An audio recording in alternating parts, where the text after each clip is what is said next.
Hindi ka na ba titigil sa madalas mong pag-uwi ng gabi, ha? Aba, anong oras na? Kakahanap mo ng mga kalakal kung saan ka nakakarating.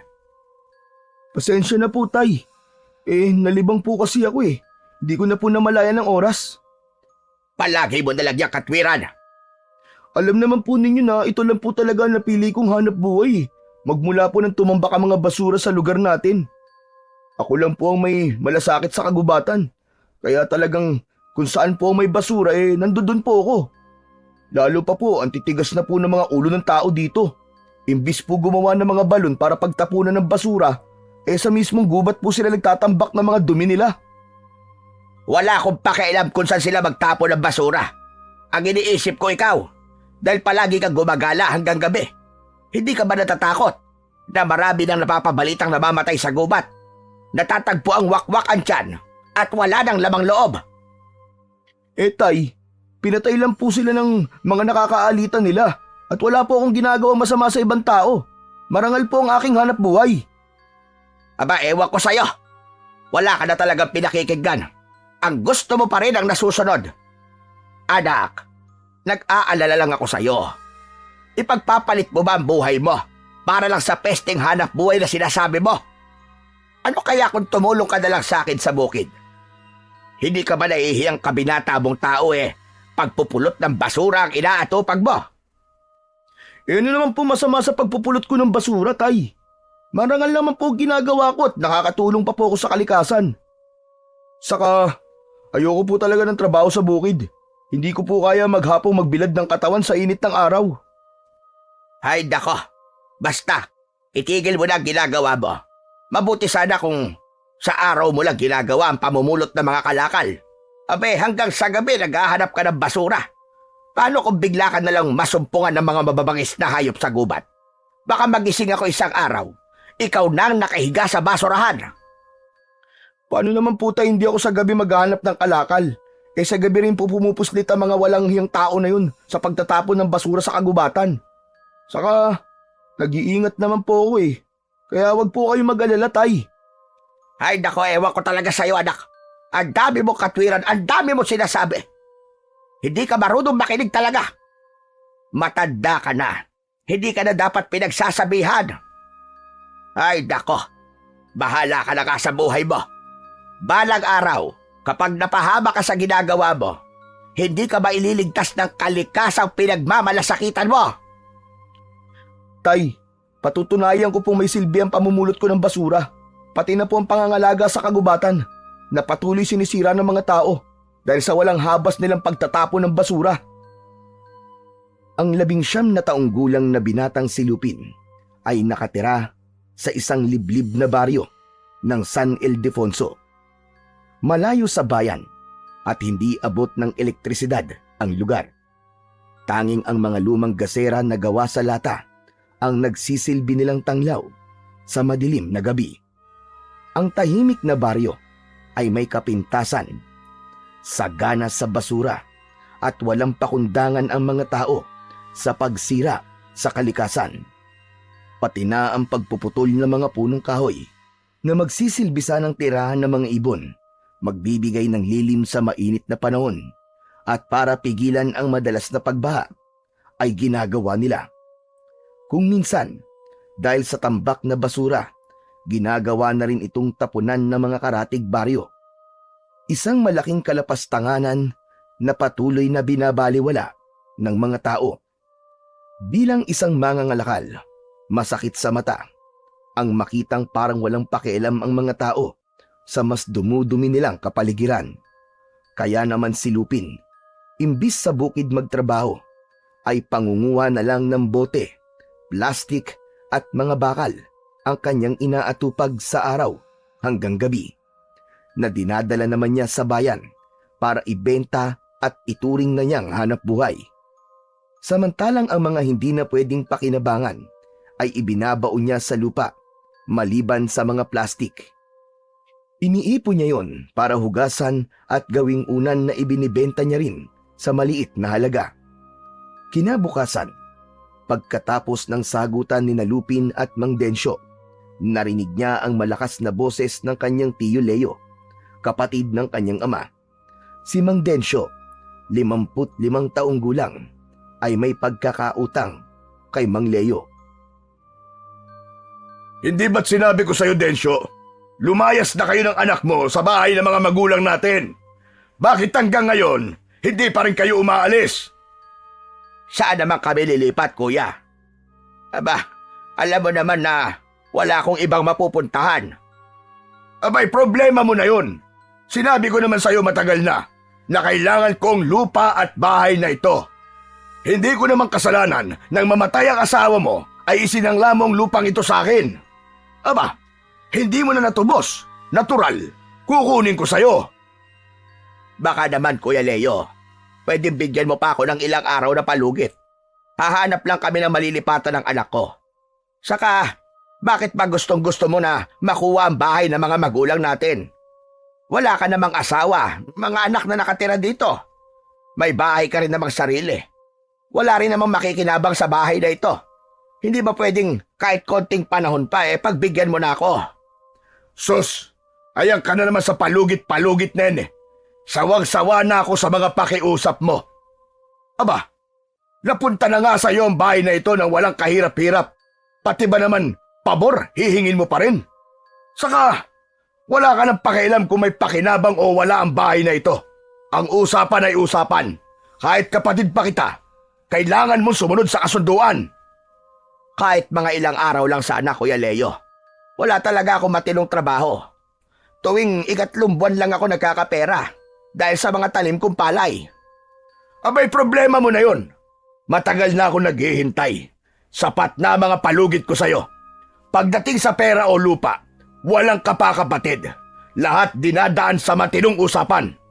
Hindi porkit kapatid kita sasamantalain mo naman ang kabaitan ko. Saka tao ko kausap. Ikaw ang nagsabi, sa ganitong araw kayo aalis. Kaya huwag ka na magpapaawa sa akin. Mula sa kwarto ay dinig ni Lupin ang malakas na boses ng may 56 na taong gulang na si Mang Leo. Nabaon sa utang si Mang Densyo magmula nang magkasakit ang asawa nitong si Aling Bena. Hanggang sa paggastos sa pagpapalibing ay ang suwapang nitong kapatid ang sumagot sa lahat. Bilang panggigipit sa kanyang ama, napilitan ang kanyang ama na gawing collateral ang titulo ng kanilang lupa't bahay. Kaya naman sinamantala ni Mang Leo ang pagkakataon para lalong malubog sa pagkakautang ang kanyang ama. Mahalaga ang bahay kay Mang Densyo dahil ito ang minana nito sa kanyang mga magulang. Hindi lubos maisip ni Lupin na kung paanong nagkaroon ng ganitong klaseng kapatid ang kanyang ama. Gahaman pagdating sa salapi, ang masakit pa, maging ang maliit na lupang binubukid ni Mang Densyo ay nanganganib na ring kamkami nito. Bilang bayad interes na minana naman ng namatay na si Aling Bena sa mga magulang ng kanyang ina.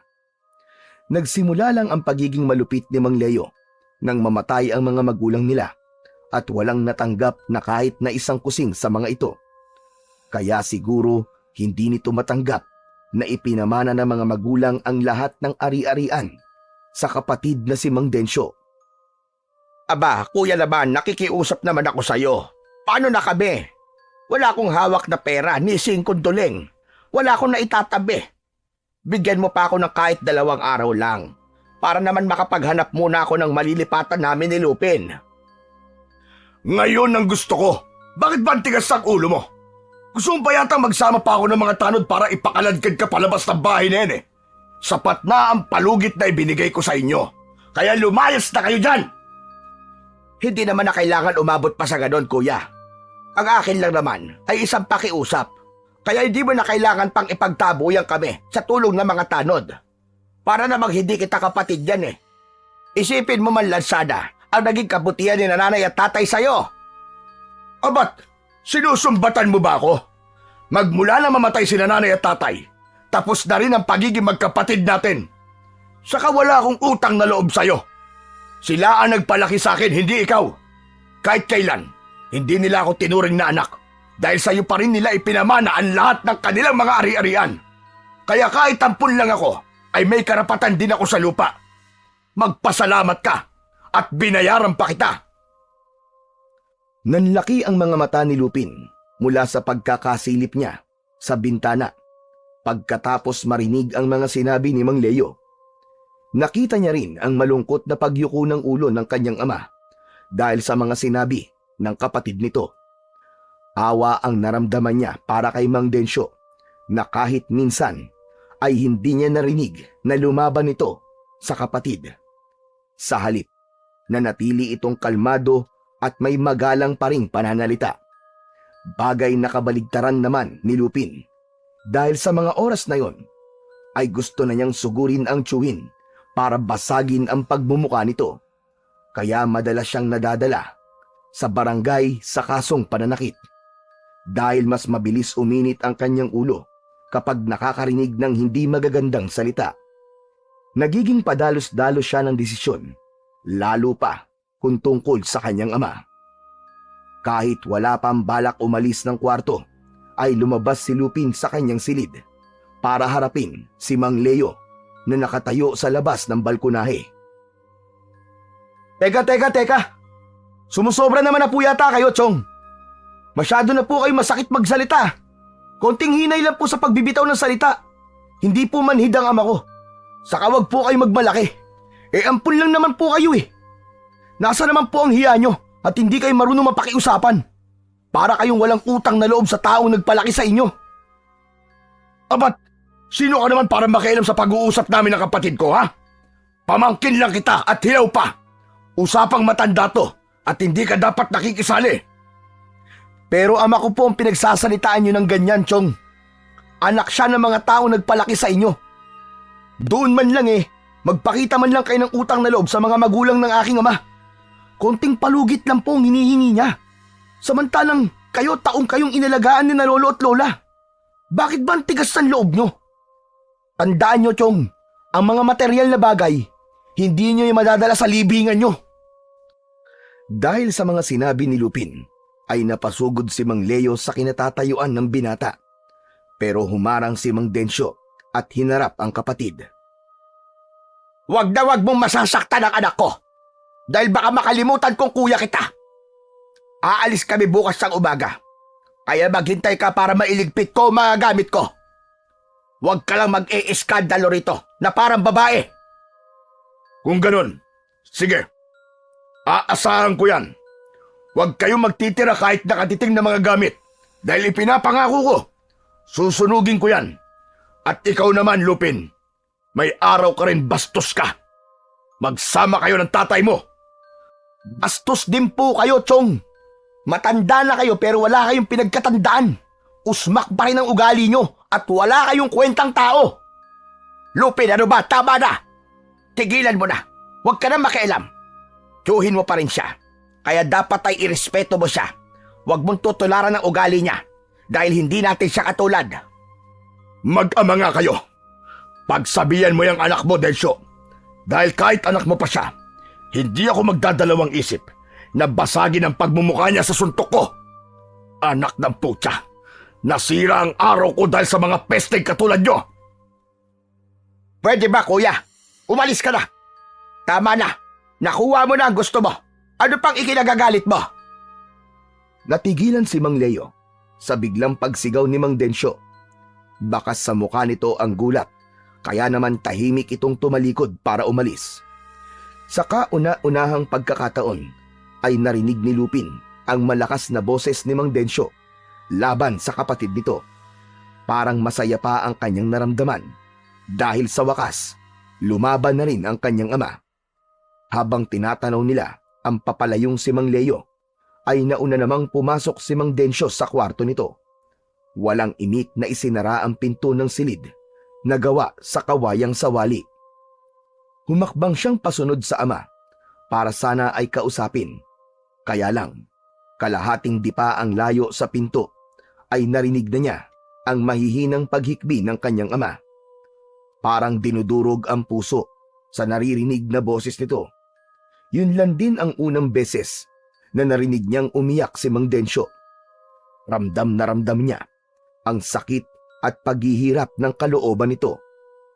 Dala rin ng awa para sa ama, ay naikuyong na lang niya ang sariling kamao. Parang gusto niyang isuntok sa dingding para mawala ang galit niya. Pero ito ang katotohanan sa buhay ng magkapatid na nag-aagawan sa lupaing iniwan ng kanilang magulang.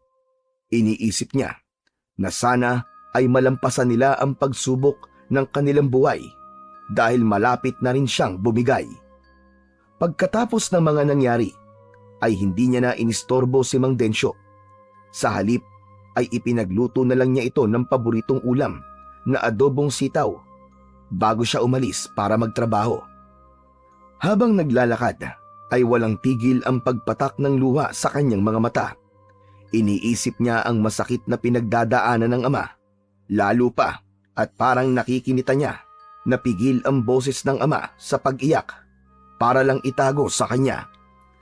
Inabala na lang ni Lupin ang sarili sa pamumulot ng basura hanggang makarating siya sa gitna ng kagubatan. Habang abala sa pamumulot ng mga bote, lata at plastik sa tambak na basura. Isang bagay ang nakita niyang lumiliwanag sa ilalim, kaya't dala ng kuryosidad. Hinawakan niya ito at iniangat sa kasinipat-sipat sa araw. Teka! Ano to? Aba! Pagong ito ah! Isang patay na pagong na may nagliliwanag na katawan? Imposible! Wala namang ganitong pagong eh. Saka, Diyos ko po, natanggal ang katawan sa bahay niya. Sino kayang walang puso ang pumatay sa pagong na to? Kawawa naman. Hindi man lang pinatawad. Ganito na ba talaga kasama mga tao ngayon? Ang mabuti pa kaya eh. Bigyan na lang kita ng maayos na libing at kahit papano ay may nagmalasakit sa'yo. Dala ng awa ay parang wala sa sarili na nagdukal ng lupa si Lupin. Inayos niya muna ang paglilibingan nito, sa kanya inilagay sa hukay. Akma na sanang tatabunan niya ng lupa nang may biglang nagsalita sa kanyang likuran. Boses ng isang lalaki. Nang lingunin niya ito, ay nakita niyang isang binata rin ang nakatayo. Maganda ang damit na suot, halatang mayaman. Nakangiti ang lalaki na sa tingin niya ay edad 20 taon. Lumapit ito sa kanya at tinignan ang hukay na gawa niya, saka kumunot ang noo na dinampot ng lalaki ang natanggal na bahay o tangkuhong ng pagong. Inikot-ikot muna nito ang bagay na yon sa palad, saka muling tumingin sa kanya. Naku, sayang naman ang bahay ng pagong na to kung ililibing mo lang. Alam mo ba, may dahilan kung bakit nagpakita sa iyo ang kakaibang hayop na to. Anong kakaiba dyan? Pagong lang naman yan ah. Saka sino ka ba? Bakit kinuha mo ang bahay ng pagong? Ililibing ko na nga eh. Ako nga pala si Tony. Nakatira ako sa gitna ng gubat. Nakikita kasi kitang namumulot ng basura araw-araw. Kung minsan ay naaabutan ka ng pagdilim sa lugar na to. Pasensya na, pero hindi na ako nakatiis na hindi ka lapitan. Saka sa itsura mong yan, na isang binata, hindi ka ba nahihiyang hinahawakan mo mga basura? Imbis na tumambay o maghanap ng ibang trabaho? Para sabihin ko sa'yo, hindi ko ikinakahiya ang pamumulot ng basura. Ang dapat mahiya dito ay ang mga nagtatapon ng basura sa lugar na ito. Hindi kita masyadong kilala kaya ibalik mo na sa akin ang bahay ng pagong para mailagay ko na sa hukay. Madalas kita nakikita rito, pero hindi mo ba alam na may taglay na kapangyarihan ng pagong na ito? Alam mo parang interesado ka sa pagong na yan. Bakit ba? Basta, itago mo lang ito. Maniwala ka. Makakatulong yan sa'yo. Saka, kaya naman ako lumapit sa'yo ay para tulungan ka sa pagpupulot mo ng basura. Maraming salamat sa pagbabantay mo sa kalikasan. Pareho tayo ng ginagawa, kaya gusto kong makipagkaibigan sa'yo. Kung ayos lang. Oo naman.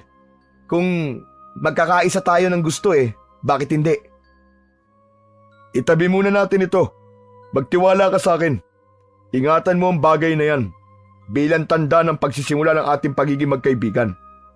Masaya akong makilala ka, Lupin. Nagtataka man kung paanong nalaman ni Tony ang pangalan niya, ay tinanggap pa rin ni Lupin ang ibinibigay nitong pagong bilang tanda rin ng pagtanggap niya sa pakikipagkaibigan nito. Tinulungan siya ni Tony sa pagpulot ng basura. Dahil magaan at masaya itong kausap, ay hindi niya na malayang malapit ng dumilim. Masyado siyang nalibang sa pakikipagkwentuhan kay Tony. Bigla rin ang pagbundol ng kaba sa kanyang dibdib nang maalala ang tungkol sa ama. Paniguradong magagalit na naman si Mang Densyo dahil hindi na naman siya nakauwi kagad. Ayaw na niyang dagdagan ang sama ng loob nito.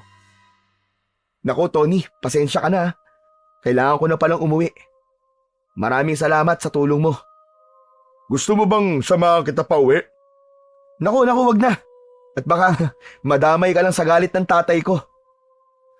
Sa sobrang pag-aalala, ay napatayo siya at nagmamadaling naglakad pa uwi. Pero dahil likas kay Tony ang pagiging mabuting tao, nagpumilit itong sumama sa kanya. Pero pagdating nila sa gitnang kagubatan, ay hindi maipaliwanag ni Lupin kung bakit umiinit ang bahay ng pagong sa kanyang bulsa. Nagbago rin ang galaw ng mga dahon sa paligid dahil sa malakas na ihip ng hangin. Malamig ang dating ng hangin sa kanyang balat. Ganon din ang amoy nito. Napatigil siya sa paglalakad at pinagmasdan ang bahay ng pagong. Napatingin siya kay Tony na tumigil na rin sa paglalakad habang nakatingin din sa hawak niyang pagong. Teka, bakit nagkakaganito ang bagay na to, Tony? Ang ibig sabihin ay may panganib na nakaabang sa lugar na to. Bilisan mo ang paglalakad. Kailangan na nating umalis dito. Baka sa mukha ni Tony ang pag-aalala, kaya madalas ang paglinga nito sa paligid na para bang may hinahanap. Malalaki rin ang kanilang mga akbang ng paa na tila hinahabol sila ng nilalang na hindi nakikita. Napansin din ni Lupin na parang bumaho ang singaw ng hangin. Amoy nabubulok na basurang may inuuod na karne. Pero dahil sa kanyang trabaho, hindi na lamang niya inintindi ang amoy na nalalanghap. Sanay na siya sa ganito, pero iba ang takot na kanyang nararamdaman. Para bang may mga pares na mga mata ang nakatingin sa kanila. Isang mabigat na presensyang nagtatago sa kakahuyan. Nakasunod siya ng paglalakad sa nauunang si Tony habang wala pa rin tigil sa pagtingin-tingin sa paligid. Tuluyan na ngang kumalat ang dilim sa kagubatan. Mabuti na lang ay may liwanag na nanggagaling sa buwan, kaya't malinaw niyang nakikita ang kanilang dinaraanan. Maya-maya pa ay bigla silang nakarinig ng malalakas na pag-alulong ng mga asong gubat. Umieko na parang nasa paligid lang nila, nakabantay at naghihintay ng tamang pagkakataon para sumalakay.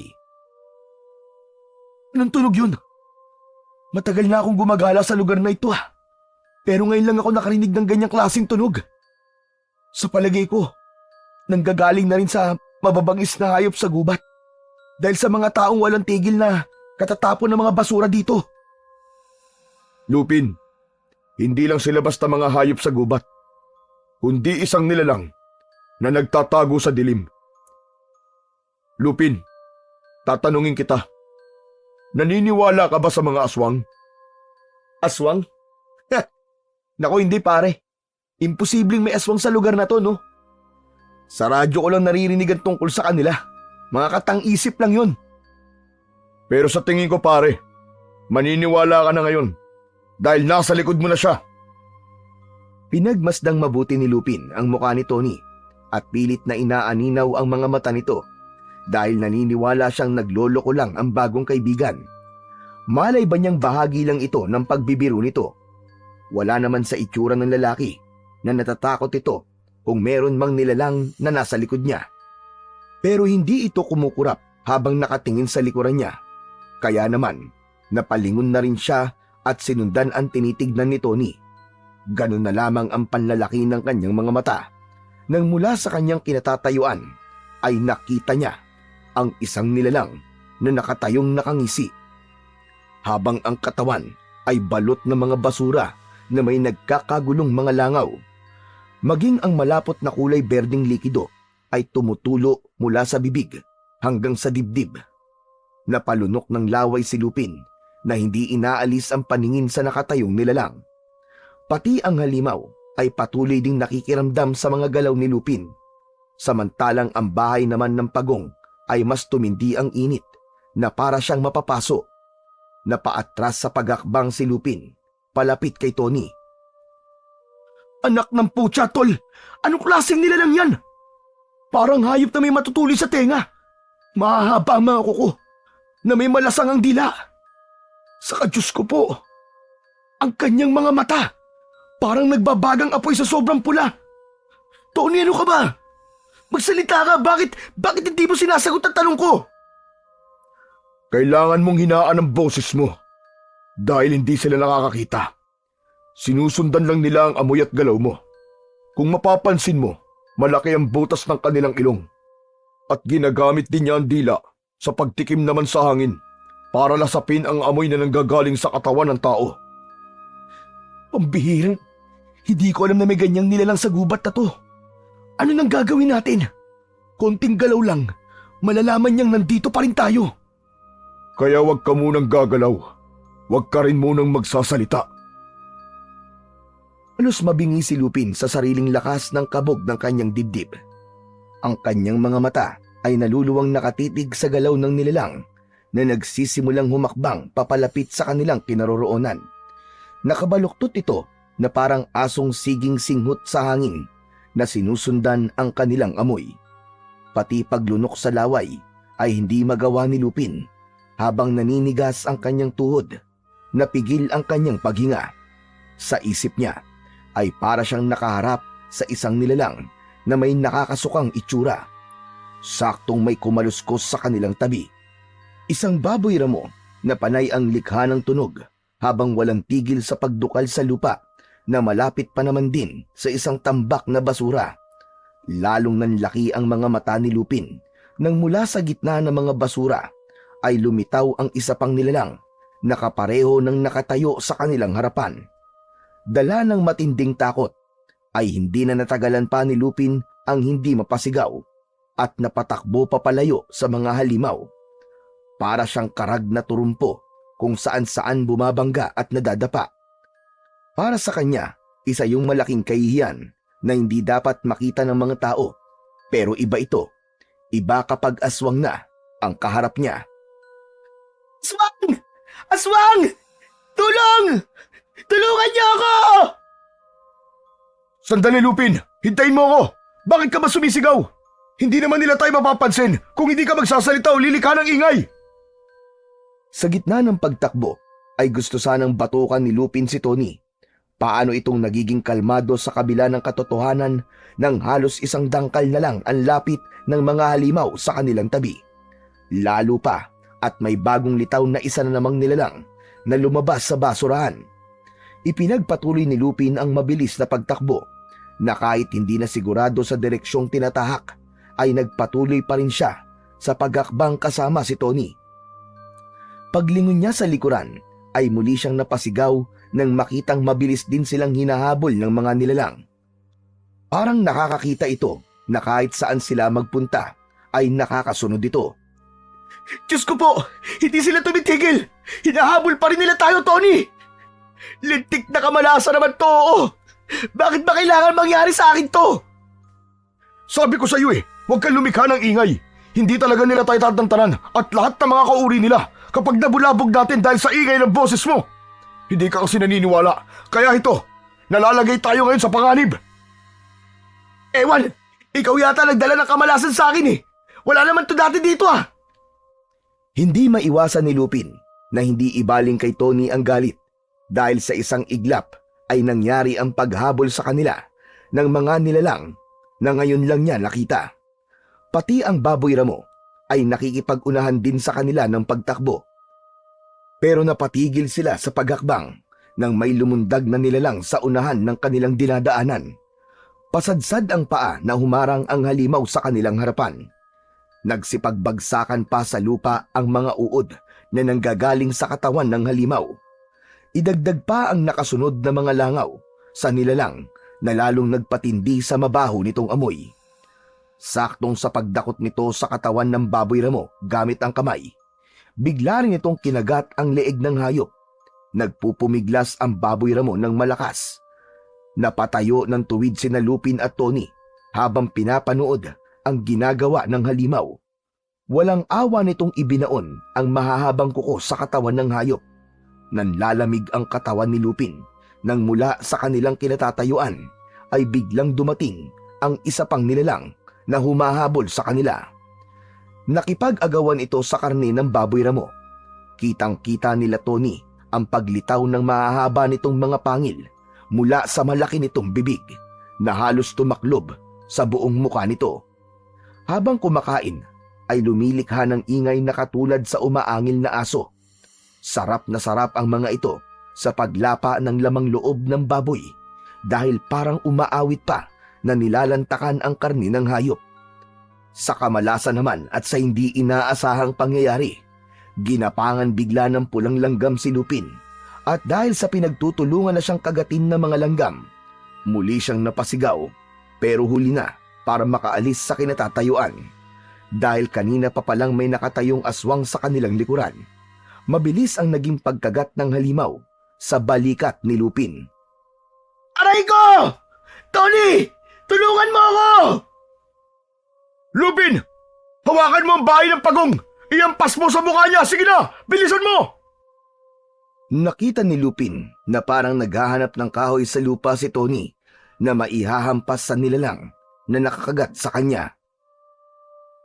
Ano? Tulungan mo ako, Tony! Masyado siyang malakas! Hindi ko kaya! Pinilit munang tanggalin ni Lupin ang pagkakakagat sa kanyang balikat. Pero kahit na anong gawin niya, hindi niya maalis-alis ang ulo ng aswang na nakasubsob pa rin sa kanyang balikat. Napaluhod sa lupa si Lupin habang nararamdaman ang unti-unting pagpunit ng kanyang balat at ang masakit na pagbaon ng pangil nito sa kanyang kalamnan. Pakiramdam niya ay gumagalaw-galaw ang ngipin nito sa loob, pailalim ng laman niya. Mas lalo niyang nalanghap ang mabahong singaw ng ulo ng aswang. Napanay pa ang pag-angil habang sinisipsip ang kanyang dugo. Malapot ang likidong nakadikit sa kulay palong buhok nito. Idagdag pa ang mga langaw na parang nakikipiesta sa sakit na nararamdaman niya. Malakas niyang inihampas ang hawak niyang bahay ng pagong sa mukha nito. Sa hindi maipaliwanag na dahilan, bigla itong napasigaw habang hawak ang muka na may marka ng likod ng pagong. Mabilis na tumayo si Lupin at nagtatakang napatingin sa halimaw na pilit hinahaplos ang nasaktang muka. Nagpapalinga-linga itong hinahanap kung saan siya nakatayo. Kahit pa nasa harapan lang siya nito, nakaluhod na hawak ang sariling balikat habang walang tigil sa pag-agos ng dugo mula sa kanyang sugat. Pinilit niyang tumayo at nilapitan ang nagwawalang nilalang. Ganyan nga! Sige na, Lupin! Ulitin mo ang paggampas sa mukha nila gamit ang bahay ng pagong! Masasaktan sila at patatakot sa'yo! Kaya gawin mo na! Labanan mo na sila! Si Tony na nakatayo lang ay parang nanonood sa galaw ni Lupin. Halata ang takot sa mga mata nito na parang walang balak na tumulong. Ang ikinainis lang niya ay kung bakit siya lang ang nilalapitan ng mga halimaw samantalang magkatabi naman sila ni Tony. Muli siyang sumugod para atakihin ang kalaban. Kaya lang, hindi niya napansin na tapos nang kumain ang dalawang nilalang at hindi na siya nakailag nang bigla siyang atakihin sa braso at binti. Doon niya lang nakita si Tony na kumilos na para tulungan siya. Habang nakaiga ka na sa damuhan, sikapin mo wag gumalaw! Ako na muna ang bahala sa mga nilalang na to! Huwag ka na nga magyabang! Wala ka namang kakayahan eh! Hindi pa natatapos ni Lupin ang kanyang sasabihin nang biglang tumalon sa ere si Tony at pinagsisisipa ang mga nakasubsob na halimaw sa kanyang katawan. Saka lang natanggal ang kagat sa kanyang kalamnan na halos mapaigik siya sa naramdamang paghugot ng pangil sa hita niya. Bumagsak ito sa damuhan na sinundan naman ni Lupin ng pagbayo sa suntok sa mukha nito, kagaya ng paraan niya kung paano siyang makipagsuntukan dati. Kahit patuloy pa rin ang sakit mula sa sugat niya dahil sa mga bumaon na pangil ng aswang. Kaya lang, nawala ang kanyang tapang nang makitang bumangon muli ang mga kalaban para muling umatake Hindi nito halos iniinda ang sipa at suntok ng kanyang kaibigan. Anak ng putya, oo! Bakit ba palaging ako nilalapitan nyo? Si Tony ang sumipa sa inyo! Dala ng galit at pinaghalong takot ay nagawa ni Lupin na tumayo kahit halos matumba na siya sa biglang pagsuot ng kirot sa kanyang kalamnan. Habang si Tony naman ay patuloy lang sa pakikipaglaban sa mga nilalang na umaatake rin dito. Saktong paglapit sa kanya ng halimaw ay sinalubong naman niya ito ng paghampas sa muka gamit ang bahay ng pagong. Umalingaw-ngaw ang malakas nitong sigaw at nararamdaman niyang nasasaktan ang mga nilalang dahil sa mga atungal nito at pag-iyak. Nakita niya rin na sa bawat pagsuntok niya ay may lumalabas na kulay berdeng liwanag na nagdudulot din ng pagkasilaw sa mga halimaw. Na kahit walang nakikita ay apektado pa rin sila sa epekto ng liwanag. Maya-maya pa, nakita niya rin na napabagsak na ni Tony ang kanyang mga kalaban. Mabilis itong lumapit sa kanya at hinawakan ang braso niya para alalayan siya. Tara na! Kailangan na natin makaalis sa lugar na to! Sa tingin ko, hindi lang sila ganyang karami naninirahan sa lugar na ito. Sobrang sakit na mga sugat ko. Lintik talaga kapag siniswerte nga naman oh. Ngayon pa itong mangyayari sa akin. Ano na lang ang ipapaliwanag ko sa ama ko? Siguradong masisermo na naman ako ni tatay nito. Huwag mo na yan isipin mo. Ang kailangan makalayo na tayo sa lugar na to. Tandaan mo, nakatira sila sa ilalim ng tambak na basura at depende sa dami ng basura ang bilang ng mga nilalang na nagtatago roon. Ito ang dahilan kung bakit kita nilapitan. Wala kang kaalam-alam na may naninirahan sa gubat na ito. Ito na nga ba ang sinasabi ko eh. Kasalanan to ng mga tao eh. Sa dinabi-dabi na mapagtatapunan ng basura ay sa gubat pa. Saka, matagal ko na itong ginagawa. Pero ngayon lang to nangyari. Dahil nabubusog na sila sa karne ng mga tao na bibiktima nila at nauhuling nagtatapon ng basura. Kung ganun, totoong ang mga namamatay dito ay kagagawan nila. Alam mo na pala na delikado. Bakit nagpupunta ka pa rin dito? Kayang bang ipagpalit ang buhay mo sa ganito? Paano ang iyong ama? Paano kung mapahama ka? Teka. Sandali. Bakit parang ang dami mong alam tungkol sa akin? Pati pangalan ko alam mo rin. Nahihiwagaan na ako sa iyo ha. Sinong hindi makakakilala sa isang binatang mahilig sa gulo pero may malasakit sa kalikasan? Siguro naman ay naniniwala ka ng totoo mga aswang. Sino bang hindi maniniwala? Punyemas! Ay halos tagtarin na nila ng kagat ang buong katawan ko. Sobrang sakit na. Parang may mga insektong gumagalaw sa loob ng kagat. Dahil sa nangyari, mas lalo ko pang pagbubutihan ang pagtatanggal ng basura sa lugar na to. Idagdag mo pa ang nakuha kong kakaiba na bahay ng pagong at kung bakit ganun na lang ang epekto nun sa akin at sa mga katawan ng aswang. Nakakailang hakbang pa lang sila Tony at Lupin nang biglang sumulpot sa kanilang harapan ang 8 nilalang na katulad ng halimaw kanina. Mas marami, mas mabagsik ang mga itsura. Nakabaluktot at nangangapa sa daan papunta sa amoy ng sariwang dugo na umaagos sa balikat niya. Maingat nilang inihakbang ang kanilang mga paa. Paatras na ang mga mata ay nakatingin sa mga nagkakagulong aswang. Diyos ko po! Hindi pa ba nila tayo titigilan? Nagsalita ka na naman! Takbo na! Halos magpaekis-ekis sa pagtakbo sa daan sina Tony at Lupin, kahit paika-ika ang kanyang hakbang. Bawat tapak niya sa lupa ay may salubong na sakit sa mga sugat niya, kaya halos napapangiwi ang kanyang muka ng dahil sa kirot. Pinagsisisihan niya ang pagsuway sa kagustuhan ng kanyang ama, kaya siya nakakaranas ng ganitong paghihirap. Ipinangako ni Lupin sa kanyang sarili na kung makakaligtas siya, ay pipilitin niyang matupad ang kanyang pangarap na maging kapitan para matuldukan na ang lagim na gumagala sa kanilang baryo. Dala ng takot ay wala na siyang pakialam kung saan pa siya dalhin ng kanyang paa. Mas lalo lamang nilang nilakihan ang mga akbang para makatakas, pero sadyang mabibilis tumakbo ang mga aswang na halatang kabisado ang lugar na yon. Kahit hindi nakakakita ay para itong may taling nakasunod sa kanila. Agad silang naabutan nito habang pilit siyang inaamoy. Dahil sa gulat ay muntik pa niyang mabitiwan ang hawak na bahay ng pagong. Saktong paglundag ng isa pang halimaw papalapit sa kanyang kinaroroonan, ang pagsulpot naman ng matandang lalaki mula sa kakahuyan. Kung titignan ay edad 68 taon na ang matanda. Mabilis kumilos na may malakas na pangangatawan na pinagsususuntok ang kalaban gamit ang isang uri ng sandatang nakabalot sa kamao nito. Bawat pagbayo ng suntok sa kaliwa at kanan nitong kamay ay napapaigik ang mga kalaban na parang sinasaksak ng kutsilyo. Dahil sa malatinik na bagay sa armas ng matanda, buong paghangang pinanood ni Lupin ang husay ng matanda. Salamat sa tumulong sa atin. Tara na! Tumayo ka na at umalis na tayo rito. Huwag mong bibitiwan ang bahay ng pagong. Pero paano yung matanda? Hindi natin siya iiwan dito. Hindi tayo aalis. Iniligtas siya tayo. Kaya maghihintay tayo rito.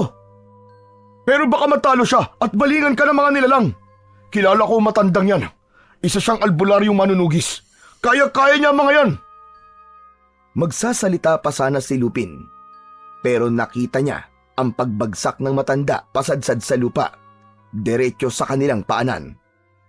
Dumudugo ang dibdib nito dahil sa pag-atake ng bagong dating na halimaw. Hindi tulad ng mga naunang nilalang, mas malakas ito at kakaiba ang itsura, angat sa mga halimaw na may mabahong amoy. Nakakakita ito at sa biglang pagtawa nito ay bumaliktad ang labi nito pataklob sa muka ng aswang. Kaya naman, nalantad ang malabuhayan nitong malalaking ngipin.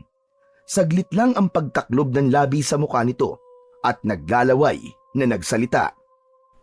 Kahit kailan talaga, masyadong mayayabang ang mga tao. Kung sa bagay, gusto ko naman ang lasa ng inyong karne. Lalo na kung amoy basura ang mga ito. Ano? Nakakapagsalita ka? Kung ganun, isa kang tao na nagsasaswang para mambiktima ng mga taong walang kalaban-laban. Malakas na umalingaw-ngaw ang malahalimaw nitong boses na masyadong masakit sa tenga ni Lupin. Ang matandang nakaiga sa kanilang paanan ay nawalan na ng malay. Saka lang din nakita ni Lupin ang bagay na suot na sandata ng matanda. Dadamputin niya sana ang bagay na yon, pero biglang nagsalita ang aswang. Sa pagkakataong yon ay nasa likod na nito ang mga alagad na humahabol sa kanila. Habang humahakbang papalapit na sumusunod sa amoy ni Lupin, Tony at matandang duguan. Ganito rin ang eksena na matandang nilapa ko, habang ang isa ay inilagay ko sa dapat niyang kalagyan. Pinagtitiisan ko lang ang lasa ng karne dahil sa gabay siya sa pagpaparami ko ng alagad. Naghugas kamay pa para pagtakpan ng pagpatay sa mga magulang ko. Malas nila, binuhay pa nila ako. Kaya ayun, yakap-yakap ang sementeryo. Ngayon naman ay isusunod ko kayo sa bilang ng kakainin ko. Pero bago yun, ipapakita ko muna sa inyo kung paano kong pagluray-lurayin ang mga katawan nyo bago ko lalantakan ang mga laman loob nyo.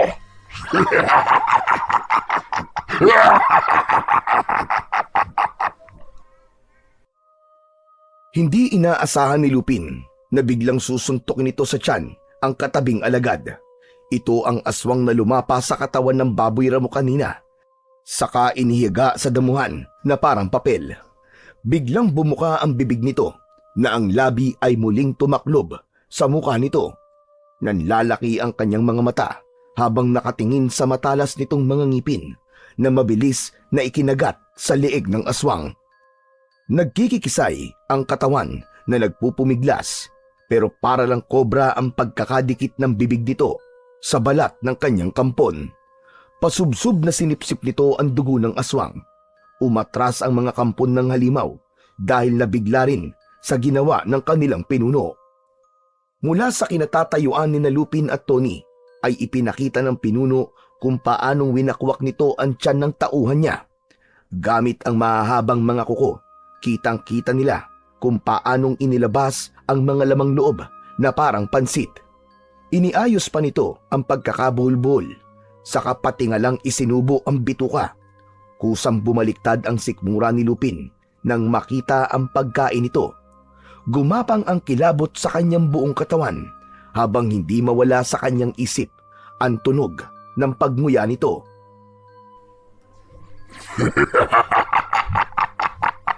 Ganyan nga, ipakita mo sa akin na mahina ka.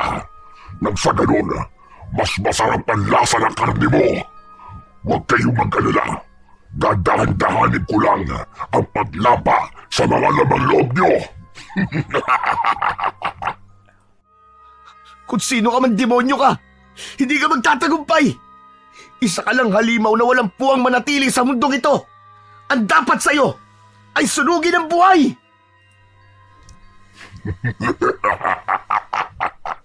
Matagal na ako nagtagumpay. At kahit sa pagpatay sa'yo, magtatagumpay din ako. Huwag ka mag-alala. Isasama kita sa lugar ko. Lupin! Huwag ka matakot sa kanya! Hindi siya magtatagumpay! Huwag ka maniniwala sa nilalang na yan!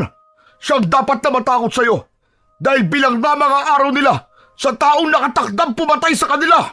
Kailanman ay hindi pa nagtagumpay ang kasamaan laban sa kabutihan. Habang nagsasalita si Tony, ay halos manlaki ang mga mata ni Lupin nang biglang tumakbo sa kanilang kinaroroonan ang mga nilalang para umatake. Dala ng pagkabigla ay walang nagawa si Lupin kundi ang itaklob na lang ang kanyang braso sa kanyang muka at hinintay ang paglapit ng mga nilalang sa kanya. Isang pagkapahiya sa kanyang sarili na nagpakita siya ng takot sa harap ng mga aswang, pero bigla siyang nakarinig ng malalakas na sigaw ng nasasaktan. Nang tanggalin niya ang kanyang mga braso sa kanyang muka, nakita niya ang malakidlat na pagkilos ni Tony na isa-isang bumabagsak sa damuhan ang mga kalaban, lalo na ang pinuno na sa takot ay kumaripas ng takbo papunta sa kakawian. Kasunod ng mga alagad nitong umaangil pa habang papalayo. Nakaawang ang kanyang bibig na nakatingin lang kay Tony. Hindi siya makapaniwala sa ginawa ng kanyang kaibigan.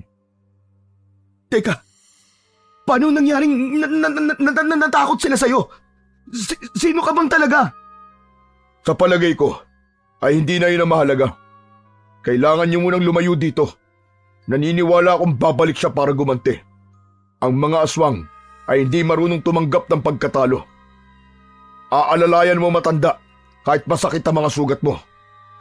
Teka lang, tulungan mo naman akong alalayan siya oh. Pasensya na, pero hindi ko yun magagawa. Ikaw na lang ang umalalay sa kanya. Iiwi mo muna siya sa inyong bahay para magamot. Masyadong malalim ang mga sugat niya sa katawan. Lupin, malaki ang maitutulong niya sa'yo. Kaya tara na, ako na lang ang magbabantay sa paligid. Hindi na nga nagtanong si Lupin sa kaibigan, sa halip ay naging sunod-sunuran siya sa mga sinabi nito. Maingat niyang binungat ang matanda pasampas sa kanyang likuran habang patuloy sa paglalakad. Napapangiwi pa ang kanyang muka dahil tumatama ang braso ng matanda sa sugat niya. Idagdag pa ang tama niya sa hita na parang humihibot-tibot pa ng dahil sa sakit. Marami ring gumugulo sa kanyang isip. Lahat ay kakaiba, pati na ang pagkatao ng kanyang kaibigan na sumabay rin sa pagsulpot ng mga halimaw. Nang makita ang liwanag na nagmumula sa bahay ng pagong, ay parang unti-unti ring nawala ang kirot na nararamdaman niya sa kanyang sugat. Bagay na lalong nagpahulog sa kanyang pag-iisip. Pagdating nila sa harap ng bahay, nagawa sa kawayan na ang bubong ay dahon ng anahaw. Mabilis na pumasok si Lupin sa nakabukas na pintuan ng kanilang balkonahe. Nakita niya ang kanyang ama na naghihintay sa may bandang pintuan. Nakasandal na nakahalukip-kip ang mga kamay na halatang matagal na itong nakatayo roon. Pero nagulat ito nang makita ang matandang nakasakay sa likod niya. Habang ang dugo ay umaagos sa braso nito, ganun din ang dugo sa balikat ni Lupin. Abay, Diyos ko po, Lupin! Sino taong yan? Pumasok na po muna tayo sa loob, tay. Masyado mabigat po ito, matanda. Kailangan po niya ng tulong nyo.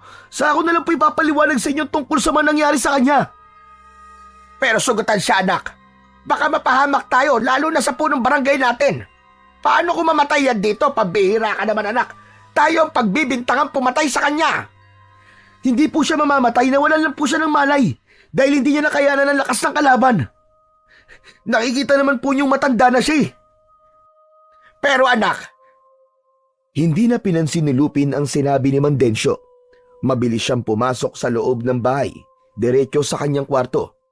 Mabilis niyang inilapag sa kanyang katre na gawa sa kawayan ang matanda at iniayos sa pagkakahiga. Kasunod ang kanyang ama, saka si Tony na nakatayo lang sa kanyang tabi, malapit sa dingding. Panay ang silip ng kaibigan sa bintana na halatang hindi napapakali. Ano sa palagay mo, Tony? Hindi na kaya nila tayo masusundan dito? Oo. Pagkatapos ko masugatan ang kanilang pinuno, babalik lang sila sa tambak ng basura. Ang halimaw kanina, hindi ko alam kung sino siya. Sa palagay ko, matagal na siya namumuhay bilang tao sa lugar na ito. anak, sino kausap mo? Ano ba nangyayari sa'yo? Tay, pwede ba tigilan niyo po muna ako sa kakatanong niyo? Kasama ko po ang kaibigan ko. Siya ang kausap ko. Unahin na po muna natin ang matandang to. Tulungan niyo po siya. Ang tanong ko muna, sagutin mo. Para ka kasing kupal ko mag-utos. Hindi ko siya kilala. Bakit ko siya tutulungan? Tay, nakikiusap po ko sa inyo. Saka na lamang po tayo magtanungan. Ang mahalaga, mailigtas natin ang taong nagligtas din sa buhay ko. Kahit hindi natin siya kilala, kung kailangan niya ng tulong, tutulong po tayo. Kinikilabutan ako sa mga ikinikilos mo. Saan ka ba nanggaling? Saka, bakit ang dami mo sugat, anak? Tay! Awat ni Lupin sa muling pagtatanong ng kanyang ama. Bakas sa mukha ni Mang Dencio ang pag-aalala habang nagpapalipat-lipat ng tingin sa kanyang muka at sa mukha ng matanda na wala pa ring malay sa tabi niya. Sandaling umalis ang kanyang ama. Pagbalik ay may dala na itong palangganang may tubig. Ito na mismo ang naglinis sa mga sugat ng matanda. Pagkatapos itong mabendahan ang dibdib ng matanda, ay ang mga sugat naman niya ang ginamot ni Mang Dencio. Gamit ang langis na binili pa nito sa bayan na may kasamang dinikdik na dahon ng Maria. Isang pangkaraniwang gamot na makatutulong pa rin sa pagtanggal ng kirot sa sugat. Nang matapos ang ama sa ginagawa nito, ay saka sila muling nag-usap tungkol sa matanda. Habang si Tony naman ay tahimik na nakikinig sa kanilang usapan. Nakaupo ito sa tabi ng matandang may suot pa rin ng 2 sandata sa kamao. Ano ba binabalak mo dyan sa matanda? Saka ano ba ang totoong nangyari sa inyo? Grabe, Tay. Hindi ko po alam kung saan ako magsisimula, pero Tay, sana maniwala kayo. Sinalakay po kami ng aswang kanina. Mabuti na lang po, nakilala ko po si Tony at ang matandang to. Iniligtas nila ako sa mga aswang na halimaw na nakatira sa basurahan. Ano? Lupin, pwede ba umayos ka nga? Hindi ko maintindihan ang mga pinagsasabi mo. Kanina ko pa napapansing ibang ikinikilos mo. Anak, pinag-aalala mo ko. Totoo, Tay, maniwala po kayo. May aswang po na gumagala sa gubat. Pasensya na po kung gabi na ako nakauwi, pero ito po talaga nangyari sa akin. Isang halimaw na may malalaking ngipin na ang labi ay tumataklob pa sa mukha nito. Napansin ko rin po na wala po siyang tigil sa pagtawa. Pero nung sinuntok ko po sila habang nasa kamay ko ang bahay ng pagong, bigla po silang sumigaw na parang nasasaktan. Diyos ko po, anak Lupin. Nabagsak yata ang ulo mo. Ang lahat ng mga sinasabi mo, pulos imposible. Bakit ayaw niyo po ba akong paniwalaan, Tay? Totoo po talaga lahat ng mga sinasabi ko sa inyo. Kaya utang ko po sa matandang ito ang buhay ko, Tay. Saka tignan niyo po ang suot niya sa kamao.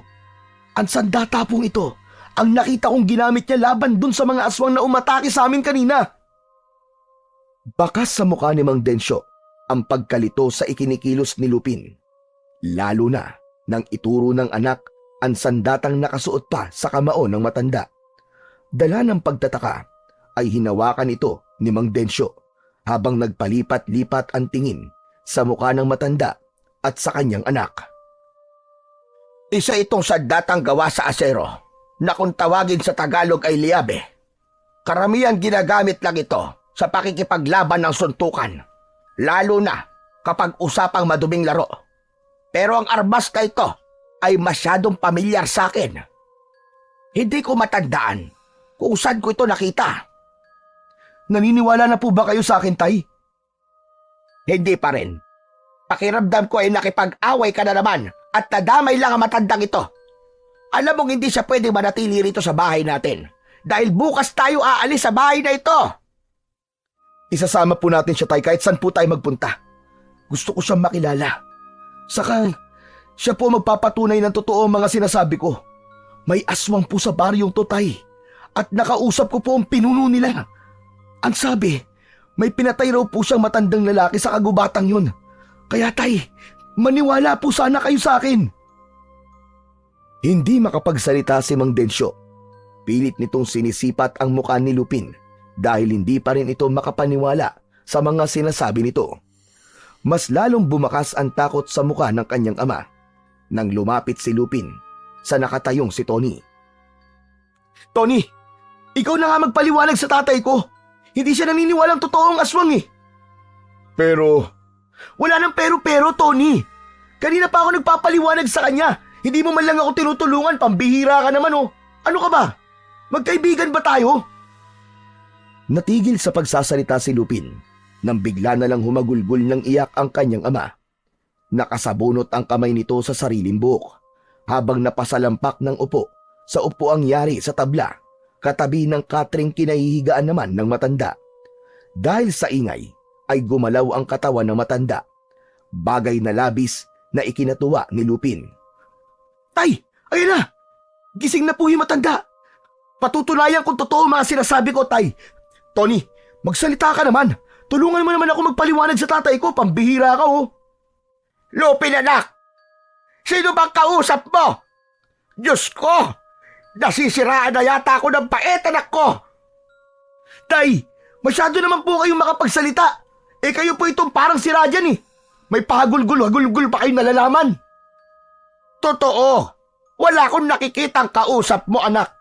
Kanina pa rin tumatayo mga balahibo ko sa katawan dahil nararamdaman kong para nga tayo may kasama sa kwartong ito. Saka lang natigil si Lupin at diretsong tumingin kay Tony. Paulit-ulit niyang ipinagpipilitan sa ama na totoong may kasama sila sa loob ng kwarto. Pero inagaw ng matanda ang atensyon ng dalawa. Himala itong umupo na parabang wala itong sugat sa dibdib. Saka hinubad ang liabe na gawa sa asero at dahan-dahang tumingin sa kanila. Kanina ko pa kayo pinakikinggan. Pareho kayong nagtatalo. Parehong totoo ang inyong sinasabi. Si Lupin, totoong nakikita niya si Tony, pati na ang aswang na tangis-ngis na sumalakay sa kanya kanina. Si Densyo naman, totoo rin na wala siyang nakikitang kausap mo, Lupin, dahil ikaw lang ang nakakakita kay Tony. Lolo naman, huwag naman kayo magbiro ng ganyan. Kanina pa po tumataas ang balahibo ko sa katawan eh. Hoy! Ikaw, Lupin. Saan mo ba napulot ang baliw na matandang ito at nahawa ka na rin sa kabaliwan niya? Saka, bakit kilala niya ako? Eh ngayon ko lang naman siya nakita. Eh tay, ngayon ko lang nga din po siya nakilala eh. Hindi ko naman po alam na baliw pala. Hindi ako baliw. Totoo sinasabi ko. May mga bagay sa baryong ito na mahirap talagang paniwalaan. At ang mutya ng pagong na nakuha mo sa basurahan ay sinadya talagang ibigay sa iyo ng gabay. Siya mismo ang pumili sa iyo, Lupin. Ano? Teka. Mutya ng pagong? Hindi ko po kayo maintindihan, tatang eh. Naguguluhan po ako. Kanina ko pa gustong sabihin sa'yo, pero hindi ko magawa. Ikaw lang talaga ang nakakakita at nakakarinig sa akin. Dahil ako ang gabay ng mutya ng pagong. Hindi nila naririnig ang usapan natin. Pasensya na. Hindi ko lang alam kung paano to ipapaliwanag sa'yo. Teka, pero alam kong tao ka na nahahawakan kita eh. Nakakausap at malinaw kitang nakikita. Huwag niyo nga akong pinagloloko. Lupin, iho. Ikaw lang talaga may kakayang makipag-usap sa gabay. Alam ko yon. Dahil ako mismo ang unang nagmay-ari sa kanya bago namatay ang pagong at nilipat sa iyo ang mutya. Ang sino mang magbibigay ng pagpapahalaga sa alagang pagong ng isang tagapagbantay, ang siyang susunod na magmamana ng kapangyarihang may taglay na kakaibang lakas. Paano kung tanggihan ko? Mawawala ang iyong paningin sa oras sa tanggihan mong mutya. Ano to, sapilitan? Hindi yun sapilitan, kundi isang tungkulin na dapat tuparin. Masyado nang marami ang mga nilalang na nagtatago sa dilim. Kaya kung mananatiling tikom ang bibig mo sa mga nangyayari sa paligid mo, bukod sa paningin, mawawalan ka rin ng kakayahang makapagsalita. Sandali. Parang hindi naman yata tamang pangunahan nyo ang desisyon ng anak ko. Abay, laban nyo yan ah. Kayo na lang ang humarap. Huwag nyo nang idamay ang anak ko. Dahil bukas na bukas din, ay kailangan na naming umalis sa bahay na ito. Paano kung sabihin kong ang mga aswang na tangisngis at totoong pumatay sa iyong ama, Densyo? Pagkatapos lapain, ay sinunog nila ito para walang makahalata na biktima ito ng aswang. Matagal na hindi nakapagsalita si Mang Densyo nang mabanggit ng matanda ang tungkol sa mga magulang, habang si Lupin ay nananatiling nakatayo na nakatingin sa muka ni Mang Densyo. Tatang, paano niyo po na sigurong mga aswang nga po pumatay sa mga magulang ni tatay? Dahil nandun ako, nung mismong nangyari yon, wala akong nagawa para iligtas siya. Sino ba talaga kayo? Bakit marami kayong alam tungkol sa mga magulang ko? Ako ang unang tagapagbantay ng kalikasan at nangangalaga sa mutya ng pagong. Isang albularyong manunugis na naging biktima ng gahamang mga aswang. Panahon na para hanapin ang pinagtataguan ng pinuno ng tangisngis at pigilan sa pagpaparami ng kanyang alagad. Kapag hinayaan natin siya, lahat ng mga nagtatapon ng basura ay magiging halimaw, kagaya ng pinuno nila. Tatang, ano pong nilalang ang aswang na tangisngis? Sila ang mga mapaghiganting nilalang sa mga tao. Kumakain ng lamang loob at nakatira sa tambak ng basura. Pero bukod doon, meron din silang lihim na kuta na pinagdadausan nila ng ritual para sa mga katulad nilang aswang. O nga pala, tawagin niyo na lamang akong sa pangalang Lolo Coro. Pasensya na, pero hindi mo na matatakasan ang itinakda para sa iyo, Lupin. Paano po sila nabuo? Teka, ang ibig ko pong sabihin bakit may mga ganito pong aswang? Hanggat may basura, hindi sila mawawala. Pero kung mapapatay ang pinuno nila, saka lang mawawakasan ang pag-ahari nila. Kung ganun, talaga po palang masamang magtapon ng basura? Teka, ang tungkol naman po sa mutya ng pagong. Paano ko po siya magagamit? Teka, sandali lang. Lupin, hindi pa ako pumapayag sa gusto mangyari na matandang ito. Kung totoong pinatay nila mga magulang ko, mas kailangan umiwas ka sa kanila, Lupin. Baka ikaw naman na mapahamak. Hindi ko nakakayanin na mawalan pa ng isang mahal sa buhay. Magsasalita pa sana si Mang Densyo, pero inawat na ito ni Lolo Coro at pinilit tumayo para ibigay ang suot na liabi nito. Kunin mo ang sandatang ito, dahil para sa iyo talaga to. At ang mutya ng pagong, butasan mo, ilagay mo sa iyong bisig. Magugulat ka sa lakas ng sandata kapag napasayo ang bagay na yan. Hindi biro ang pagsubok na kakaharapin mo. Pero may tiwala ako kay Tony na hindi siya nagkamali sa pagpili sa iyo. Wala na nga nagawa si Mang Densyo para pigilan si Lupin sa pagtanggap ng anak sa sandata. Unti-unti rin itong naunawaan na si Lupin na ang lalaban sa mga aswang, kasama ang kanyang gabay na siya lang ang nakakakita. Pagkasuot na pagkasuot ni Lupin ng liabe ay biglang nagliwanag ang tingin niya sa katawan ni Tony, kapareho ng kulay berdeng liwanag na nagmumula sa mutya ng pagong. Habang pinagmamasdan ni Lupin ang mga sandata, ay bigla silang nakarinig ng mga kaluskos sa dingding ng kanilang bahay. Nakatingin silang apat na may pagtataka, kasabay ng malakas na liwanag na parang itinuturo sa labas ng bintana. Naloko na! Mukhang nasundan nila tayo, Lupin. Gawin mo ang lahat para hindi nila makuha ang mutya ng pagong sa iyo. Pati ang sandata, dahil gagamitin nila yan para tuluyan nilang sakupin ang baryong ito. Mabilis ang pagbaba ni Lolo Coro sa katre, habang si Mang Densyo naman ay kinuha ang itak na nakasabit sa likod ng pinto. Dahan-dahan ang ginawang paglapit ni Lupin sa bintana na pinagmumulan ng kaluskos.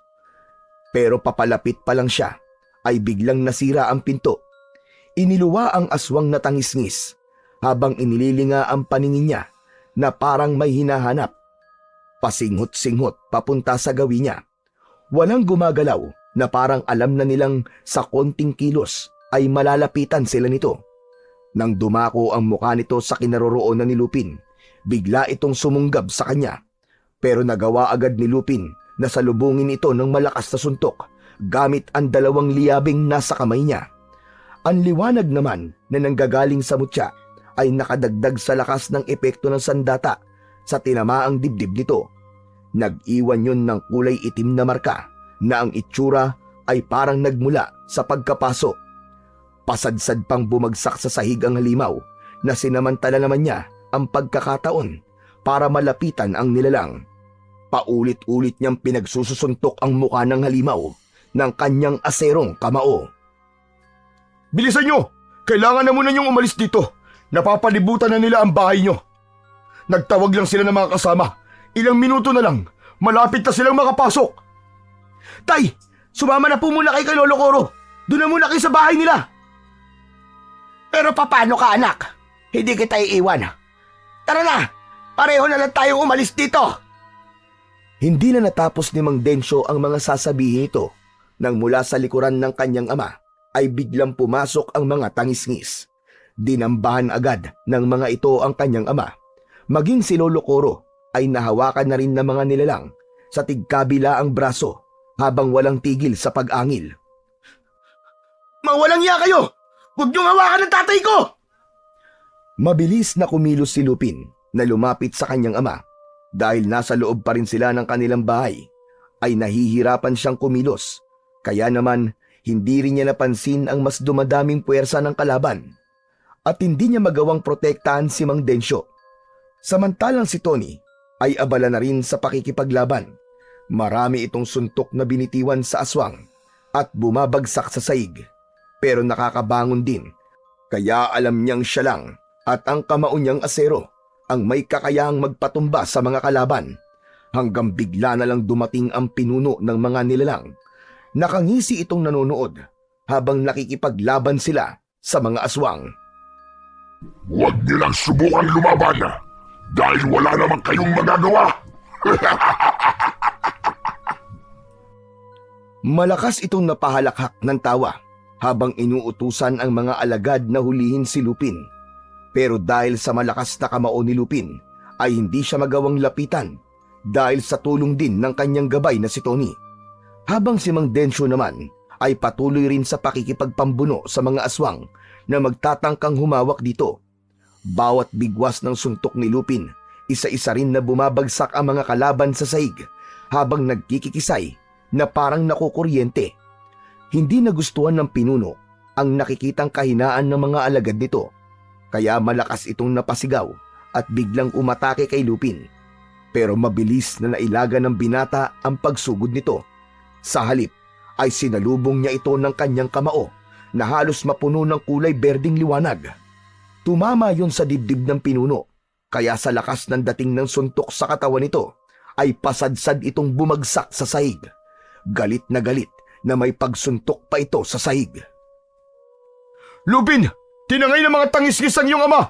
Kasama si Lolo Coro!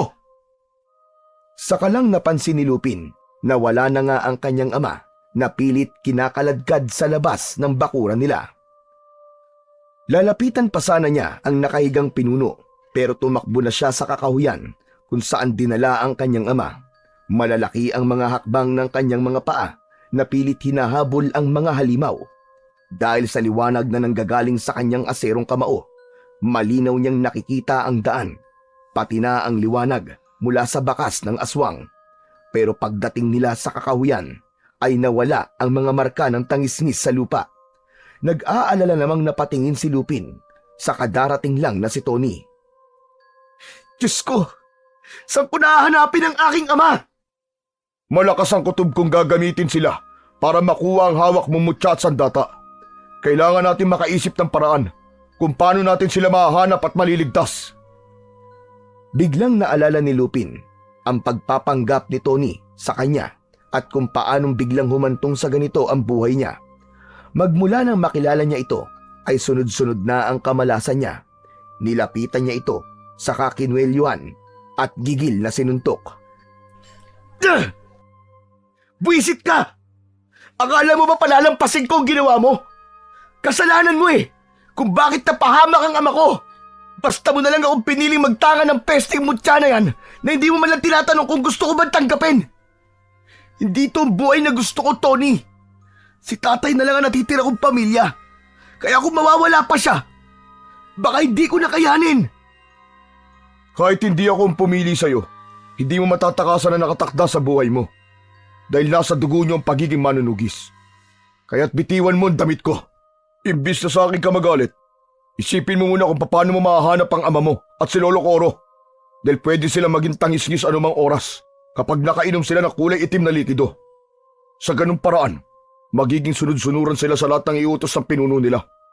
Magagawa na niyang makuha ang sandata at mutya laban sa'yo. Hindi totoong sa basurahan nakatira ang mga aswang, kundi sa isang yungib. Ano? Sakalang binitiwan ni Lupin ang kwelyo ni Tony habang nag-aalalang napatingin sa paligid ng madilim na kakahuyan. Maya-maya pa ay biglang nagpakita sa kanila ang pinuno ng mga tangisngis, kasama ang mga alagad nitong nakangising humahakbang papalapit sa kanilang kinaroroonan. Sige na, tapusin mo na ang ulupong na yan kasama ng kanyang gabay.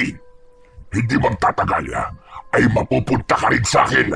Hindi kita tatantaran hanggat hindi ko nakukuha ang mutya ng pagong. Sige na, sugurin niyo siya! Sabay-sabay na sumugod na nakabaluktot ang mga tangisngis na sumisingot pa sa hangin papalapit sa kanilang kinatatayuan. Sa dami ng mga langaw na nakadikit dito dahil sa basura, ay mas lalong sumingaw ang mababaho nitong mga amoy. Akala ni Lupin ay hindi nakikita ng kalaban si Tony. Yun pala, siya at ang pinuno ng mga halimaw lang ang nakakakita dito. Saktong paglapit ng mga kalaban ay halos magkasabay rin nilang inatake ang mga aswang gamit ang kanyang kamaong asero. Tumalon si Lupin sa ere na parang nagmamadali dahil sa malakidlat niyang pagkilos. Bawat pagsuntok niya sa mga katawan ng mga aswang ay nag-iiwan naman yun ng markang sunog. Saka bumabagsak sa lupa na parang nakukuryenteng nakatirik ang mga mata. Mas lalong nagwala ang pinuno ng mga tangisngis sa galing makipaglaban ni Lupin. Patakbo na rin itong sumugod sa kanya.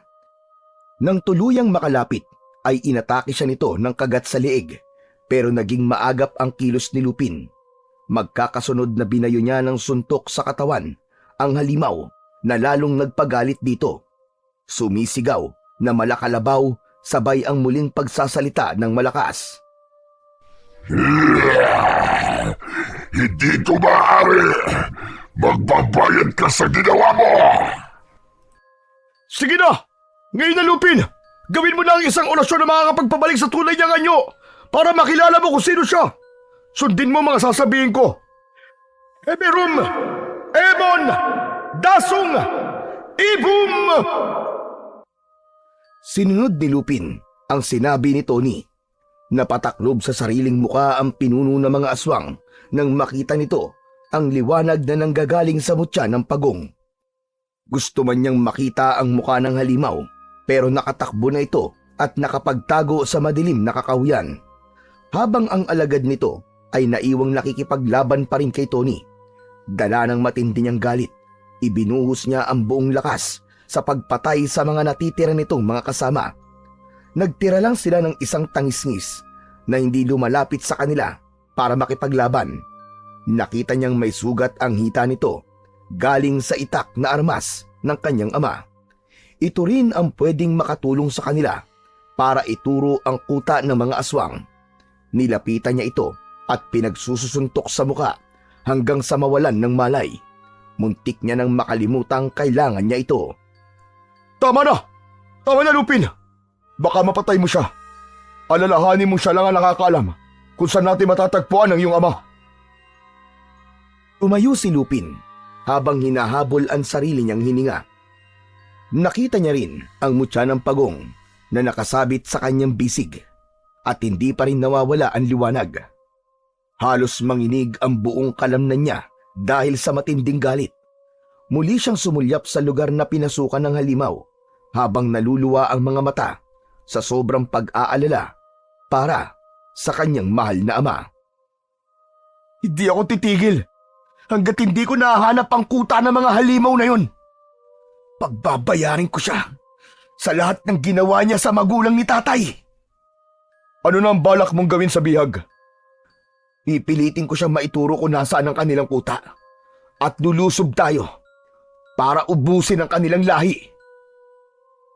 Halos pakaladkad na hinila ni Lupin ang mabahong katawan ng tangisngis, saka dinala sa may tambak ng basura at dun hinintay nilang magising ito. Sa pagmulat agad ng mata ng aswang ay mahigpit niyang hinawakan ang malagkit nitong bibig. Sa kapilit na pinagsasalita, hindi niya pinansin ang nakakadiring malapot na likido sa balat nito. Idagdag pa ang mabahong natutuyong katas ng dugo mula sa paglapa nito ng mga hayop. Ikaw na hayop ka. Saan kayo nagtatago? Magsasalita ka. Alam kong kaya mo magsalita. Sa palagay ko, ang pinuno lang nila may kakaya makapagsalita. Hayaan natin siyang ituro na lang ang kanilang tirahan. Pero sa tingin ko magmamatigas to. Hindi niya basta-basta ituturo ang kanilang kuta. Walang imposible sa iyong armas. Ipakita mo ang kamaong asero mo. Takutin mo siya ng liwanag na nanggagaling dito. Ganun nga ang ginawa ni Lupin. Para itong tao kung takutin niya, malaman lang kung saan dinala ang kanyang ama. Ang dating sugat ng aswang ay dinukot ni Lupin gamit ang kanyang mga daliri para mapilitan itong magtapat. At dahil sa nararamdamang sakit, namilipit itong umangil na parang asong nasasaktan. Sa hindi malamang dahilan, itinuro sila nito pabalik sa bahay nila. Abat sira ulo ka! Pinaglololoko mo ba kami, ha? Mukhang tama siya, Lupin. Nagsasabi siya ng totoo. Sa ginawa mo ba naman sa kanyang sugat baka kahit pagpatay kay Jose Rizal, aminin niya.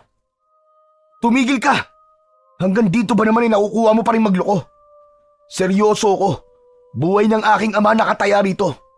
Baka nakakalimutan mo may kasalanan ka pa rin sa akin. Sinasabi ko lang na tama ang kanyang mga sinasabi. Kaya tara na. Bakit kasi palagi na lang mainit ang ulo mo? Pinapakalma lang kita, Lupin. Dahil nakikita ko nawawala ka na sa tamang diskarte. Dahil nagpapatalo ka na sa galit mo. Maniwala ka sa akin. Hindi nila basta-basta papatayin si Mang Densyo. Dahil hindi pa nila nakukuha ang gusto nila sa'yo. Saka lang kumalma ang loob ni Lupin habang nakatingin ng matagal sa mukha ni Tony. Nawala na ang liwanag sa katawan ng kaibigan at napalitan ng dating anyo na kalmado. Tumayo sila at patulak niyang pinaglakad ang halimaw kahit hirap ito sa pagtayo at hindi nakikita ang daan.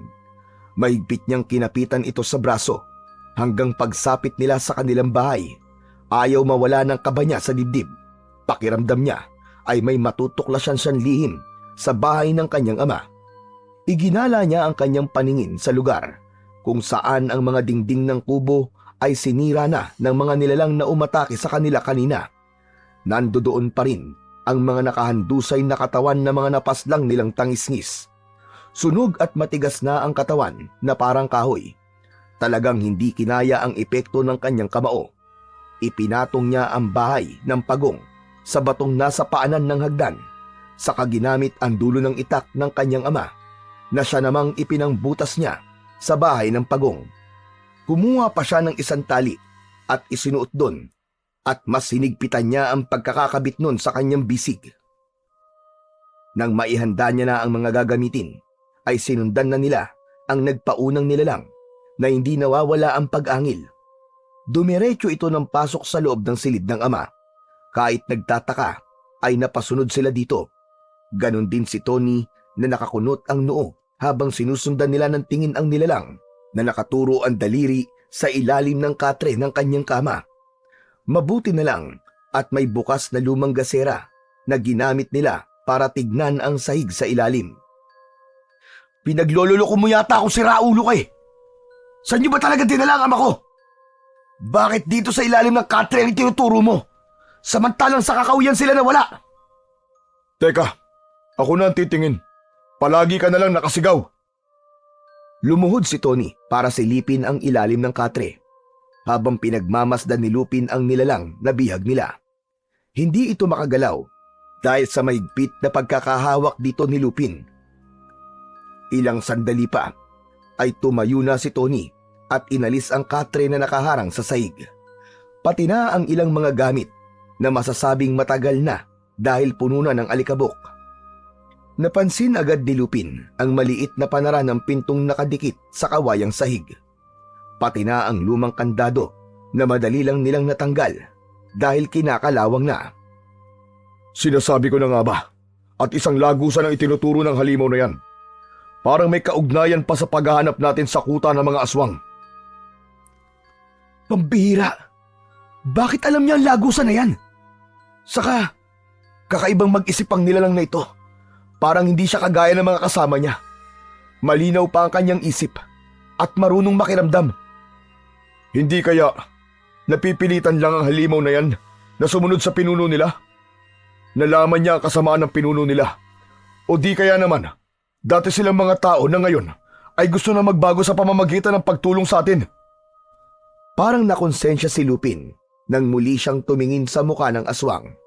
Hindi na ito mabangis tulad kanina. Para na itong ordinaryong hayop, nakahawig ng aso na panay ang sunod lang sa kanila. Maya-maya pa ay nabuksan na ni Tony ang pinto ng sahig na yon sa kamuling tumingin sa kanila na may pagtataka. Maingat ang ginawang pagbaba ni Lupin at Tony sa lumang hagdan kasama ang nilalang na bihag nila.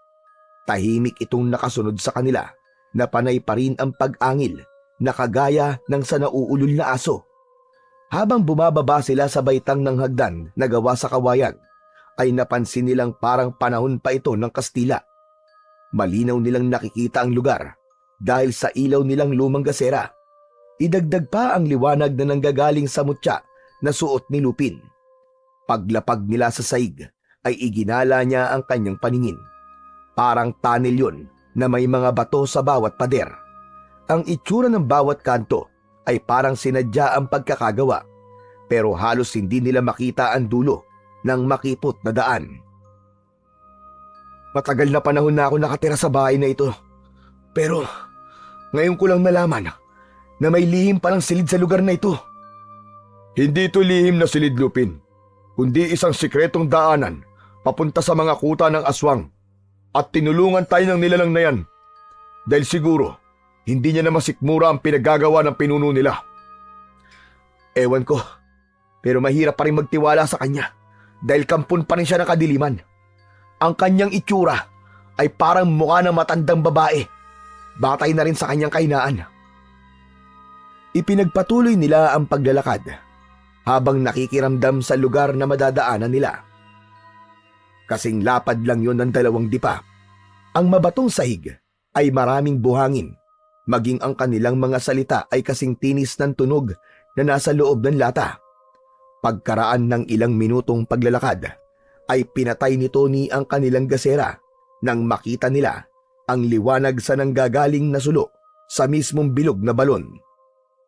Napatingin sila sa ibaba at dito nila nalamang isang yungib ang dulo ng lagusan. Mula sa kanilang pinagtataguan ay kitang-kita ni Lupin ang kanyang ama na nakatayo sa gitna kasama si Lolo Coro. Nakagapos ang mga kamay sa gitnang haligi na nakatayo o malapit sa pinuno. Habang sa gilid naman ay ang mga tangisngis na sabay-sabay na umaangil. Saktong pagtingin ni Lupin ay biglang nagbago ang anyo ng pinuno. Halos manlaki ang kanyang mga mata nang makita kung sino ang nagsasalita. Ano? Ang tigas kasi ng ulo mo eh. Binalaan na kitang umalis na kayo sa bahay ng mga magulang mong walang kwenta. Pero nagmatigas ka pa rin. Nakisali pa ang magaling mong anak. Kung ganon, isa ka palang halimaw na siyang pumatay sa mga magulang ko. Ang kapal ng mukha mo. Pagkatapos kanilang alaghan at pakainin, ito pa ang igaganti mo sa kanila. Isa kang ahas. Traidor ka! Hindi naman sana aabot sa ganito ang kamatayang sinapit nila. Nalaman ko lang naman na sila pala ang pumatay sa mga magulang ko. Masyado kasi silang pakialamero. Nalaman ko rin na dating manunugis ng aswang si tatay. Kaya ng isang araw na mahuli niya ako at nakita rin ako ng ating ina. Abay, ginawa ko lang ang nararapat sa kanila. Pero huwag ka mag-alala. Hindi naman ako masyado masama. May ginawa pa rin naman akong maganda. Dala ng matinding galit ni Mang Densyo ay nagpupumilit pa itong makawala sa pagkakagapos at isinisipa ang kaliwang paa sa nakatayong si Mang Leo. Isang malakas na suntok ang pinakawalan nito sa katawan ng kanyang ama. Nakitang lahat yon ni Lupin. Narinig din niyang lahat ang mga pinagsasasabi nito. Akma na sanang tatayo siya para magpakita nang bigla naman siyang pigilan ng kanyang kaibigan sa braso. Nagulat din sila sa biglang pagtakbo ng kasama nilang halimaw papalapit sa kinaroroonan ng mga kauri nito. Lumapit ito sa tabi ni Mang Densyo sa pamamagitan ng pagsingot-singot nito sa hangin. Wala na. Tapos na tayo. Tsak na ituturo tayo ng biyag natin. Wala nang oras. Kailangan na natin sumugod bago pa tayo may ituro ng lintik na aswang na yun. Ngunit laking gulat ni Lupin at Tony na hindi man lang napansin ng pinuno na nakalapit na ang kanilang kasamang halimaw sa mga kasamahan nito. Hindi sila itinuro nito sa mga aswang na ipon-ipong nakatayo. Kung titignan ay aabot sa 30 ang dami ng mga tangisngis na parang naghihintay lang sa udyat ng amo nila para lapain ang mga nakagapos na bihag. Kaya naman, habang pinagmamasdan ni Lupin ang dugo ang ama, ay parang binabasag ang kanyang dibdib sa galit. Kapag hindi na ibigay ng magaling mong anak ang hinihingi kong mutya, magkasabay kayo maililibing dito ng buhay. O mas tamang sabihin na patay na wala ng lamang loob at masusunog ng walang nakakaalam sa tunay na dahilan ng pagkamatay nyo. Katulad ng ginawa ko sa ama mo. Saka lang naalala ni Lupin na kaya gano'n na lang ang paghahangad ng tiyuin na makuha ang bahay dahil sa lagusang kumukonekta sa kuta nito. Dito rin marahil natuklasan ng mga magulang nito ang itinatagong lihim ng batang inalagaan ng mga magulang ng kanyang ama. Bagay na inakala niyang sa drama lang ng radyo nangyayari. Pati pala sa totoong buhay ay mararanasan ng kanyang ama ang kakaibang kwento. Dahan-dahan ang ginawa nilang paglapit sa kinaroroonan ng mga tangisngis hanggang nakapagpasya na silang atakihin ang mga kalaban. Mabilis silang sumugod, suot ang nagliliwanag niyang mutya at 2 kamaong aserong liabe. Ignum, perum, sudin, imerum, suber! Mamamatay kayong lahat! Ito na ang katapusan nyo! Pagkatapos usalin ni Lupin ang kakaibang orasyon, kumalat ang liwanag na nagpatiklop sa mga kalabang nakatayo. Hindi sila makagalaw habang nakabaluktot ang mga katawan na parang sanggol sa loob ng sinapupunan. At yun ang epekto ng mutya sa sinumang makakarinig sa orasyon. Hindi sila makagalaw na pilit pinaglalabanan ang sakit na nararamdaman, habang si Tony ay walang tigil sa kasusuntok sa mga nakatayo pa ring tangisngis. Tignan mo na kami, Lupin! 5 minuto lang ang epekto ng orasyon! Baka bigla silang makawala! Mabilis na kumilos si Lupin para makalapit sa matanda at sa kanyang ama para tanggalin ang pagkakagapos ng tali sa mga kamay nito. Gamit ang sariling lakas ng kamay ay medyo natagalan siya sa pagtanggal sa lubid. Kaya naman, naabutan na siya ng muling paggalaw ng mga nilalang. Mabilis siyang tinalon at tangka na sanang kakagatin sa leeg. Pero nabigwasan niya kagad ito ng suntok. Bumagsak ang nilalang sa matalas na mga bato, kaya't napaigik ito sa sobrang sakit. Maging ang mabatong sahig ng kuweba ay nakadagdag sa ingay ng paligid. Nakita niyang bumagsak si Tony sa lupa dahil sa malakas na pag-atake ng pinuno ng mga tangisngis. Mula sa kanyang kinatatayuan ay tinalon naman ito ng kanyang ama. Nakipagpambuno si Mang Densyo sa hilaw niyang kapatid. Gamit ang itak nito na nabitiwan ni Tony, kaya naman bumalik sa dating anyo ito bilang isang mabangis na tangisngis. Walang awa nitong kinagat ang binti ni Mang Densyo. Lupin anak! Tulungan mo ako! Patayin mo na ang halimaw na ito! Tay! Dala ng matinding pag-aalala, mataas ang talon ni Lupin na bumagsak sa mismong likod ng pinuno. Ang ginamit niyang pangtukod ay ang kamaong aserong may tinik. Kasabay ng malakas nitong sigaw, ang pagbaon ng talim ng kanyang sandata sa katawan ng pinuno ng mga aswang. Mas lalong lumakas ang sigaw nito nang maramdaman ang umagos na likido sa likod nito. Parang umaatungal na kalabaw kung magwala ang halimaw. Hindi nito matanggap na tinamaan siya nito sa likod, kaya nabaling ang atensyon ng aswang kay Lupin. Malakas din ang sigaw ng mga kampo nito, pasugod sa kanyang kinatatayuan, pero hinawi ito ng pinunong sabik makaganti sa kanya. Mabilis nitong inilabas ang malalaking pangil para ikagat sa kanya. Hindi umalis sa pagkakatayo si Lupin. Hinintay niyang makalapit ang halimaw para atakihin siya. Naramdaman ng binata ang malakas na enerhiyang gumapang sa kanyang kamao. Nakita niya rin ang pagliwanag ng kanyang mga mata at bilang ultimatum na pag-atake, malakas niyang sinuntok ang ngipin ng papasugod na pinuno. Halos mabali ang leeg ng tangisngis sa malakas na pagbayo ng kanyang kamao. Sumambulat ang mga pangil nito at napalitan ng pagbulwak ng masaganang dugo.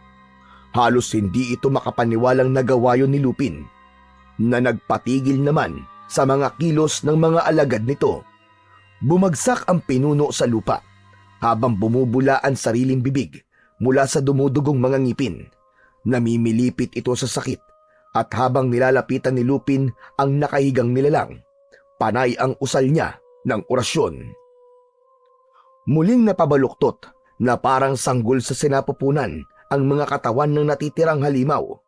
Sa tulong ni Lolo Coro, Mang Densyo at Tony, inatake nila ang mga tangisngis habang walang tigil sa pagbigkas ng orasyon si Lupin, hanggang makalapit sa kinaroroonan ng nakahigang pinuno.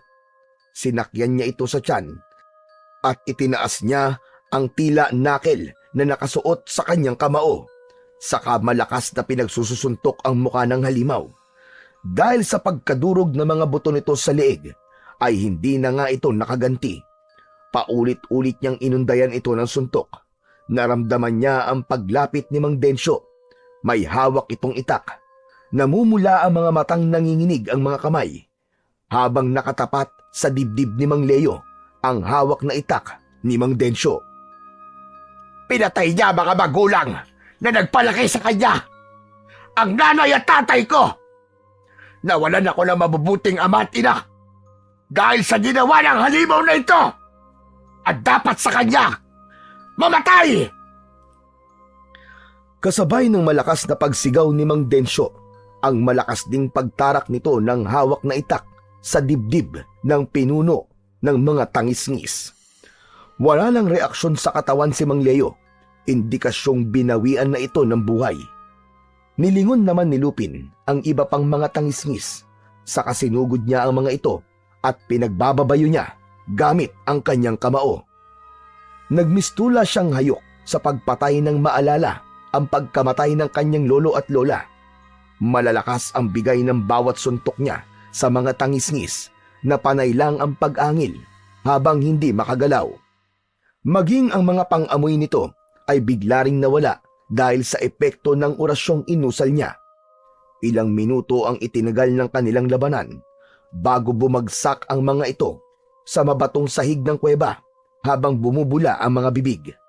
Nagkikikisay na nakatirik ang mga mata at ang mga pangin nila ay nakapagtatakang biglang mga naputol hanggang sa tuluyan ng bawian ng buhay. Nagmistulang mga sunog na kahoy at kasing kulay ng uling na parang natuyuan ng mga dugo. Naputol ang kanila mga pangil dahil sa pagpupumilit nilang makawala sa bisa ng orasyong sinambit mo.